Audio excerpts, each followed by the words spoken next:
समय ना है लाला पे। नंद बाबा बोले अच्छा इतनो व्यस्त है गो लाला। बोले अब रोज जानो है जगह जगह गोपीन के यहाँ। तब सांडिल्य मुनि आए और सांडिल्य मुनि से नंद बाबा ने कही, इतने ब्रजवासी सब कह रहे हैं कि भैया लाला को राज तिलक कर दो या को ब्रज को राजा बनाए दो, आप कोई पावन तिथि बताओ। तब सांडिल्य मुनि ने ज्येष्ठ पूर्णिमा इस पावन तिथि को अंकित किया। बोले ज्येष्ठ की पूर्णिमा सबसे पावन दिवस है और यही दिन आप लाला को राज तिलक कर दो। तो ठाकुर जी ने गिरिराज जी कब उठाए थे? कार्तिक में।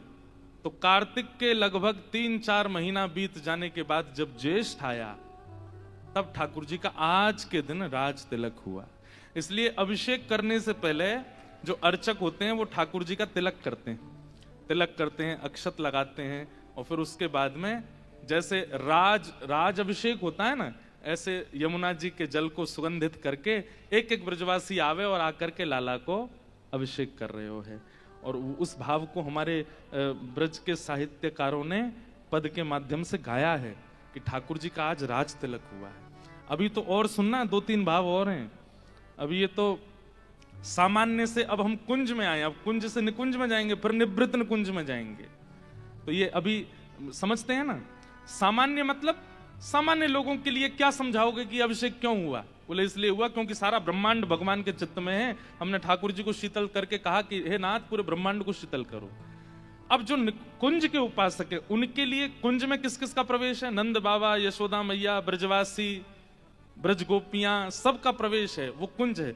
लेकिन फिर जब निकुंज में जाओ, निकुंज में केवल गोपियां, ठाकुर जी, अष्ट सखा और अष्ट सखी।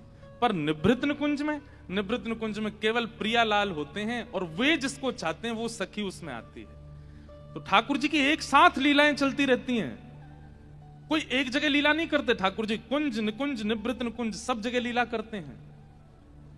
इसलिए बहुत ध्यान पूर्वक सुनिएगा, ये रस की बात है।